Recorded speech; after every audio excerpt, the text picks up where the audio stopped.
At hanggang sa mga sandaling ito, sinisikap pa rin po maibalik ang kuryente sa napakalaking bahagi ng Metro Manila, pati na yung ibang mga lugar, kasama na po yung ibang mga lalawigan na dinaanan at sinalanta ng bagyong Glenda. Tulad po ng kinaroroonan ko dito po sa Barangay Piñan, sa Quezon City, ito po pakikita namin sa inyo, itong Nia Road, kandila ang ginagamit ng mga nakatira dito. Kanina pang alas 4 ng madaling araw nang nawala ng kuryente dito. Nagkabuwalan po ang mga puno Nagkaputol-putol ang mga linya ng kuryente. Mula sa lungsod ng Quezon din, nakatutok live si Julius Segovia. Julius? Mike, nandito tayo ngayon sa Scout Bayuran sa Barangay South Triangle sa Quezon City kung hanggang saan sa mga oras na ito ay wala pa rin ngang kuryente kung saan nangangapa sa dilim ang marami sa mga residente. Pero ayon sa Meralco as of 6 p.m., 24% na raw ng kanilang area balik na ang supply ng kuryente. Talaga namang perwisyo, Mike, ang dulot ng energy ay nasa pagitan po ng 70% sa Luzon. Brownout, pero bukas pa rin ang convenience store na ito sa Pasig City. Nagkasya na lang sa aandap-andap na kandila. Minano-mano rin ang teller ang pagkwenta ng benta.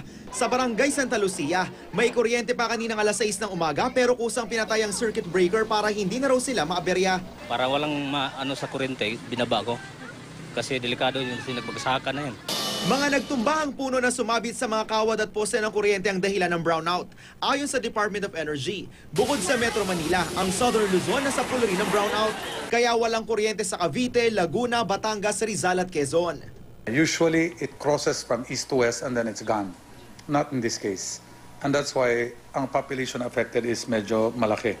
Bumagsak sa 209 megawatts ang karaniwang 8,000 megawatts sa supply ng kuryente ng Meralco mula sa Luzon Grid.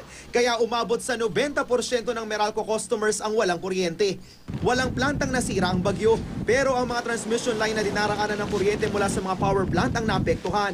Bumagsak din ang isang substation ng NGCP sa Tayabas, Quezon.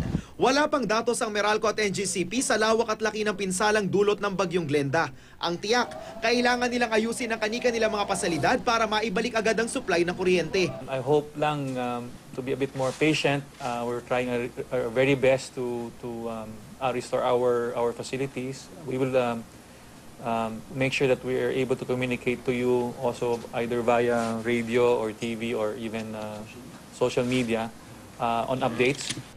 Pero hindi lang Metro Manila ang nangangapa sa dilim. 15 electric cooperatives din sa iba't ibang probinsyang walang supply ng kuryente. Sa Albay halimbawa, baka 3 araw pa ang bunuin bago maibalik ang power supply doon. Kahit na may chapter tayo ngayon, no-fly zone tayo. By tomorrow, they should be able to actually do an aerial. Mike, nagpaalala naman ng DOE sa mga ospital sa Southern Luzon na mag-imbak na raw sila ng supply ng petrolyo dahil wala raw katiyakan kung magkakaroon sila ng supply ng kuryente ngayong magdamag. Yan muna ang latest mula pa rin dito sa Quezon City. Balik sa'yo, Mike.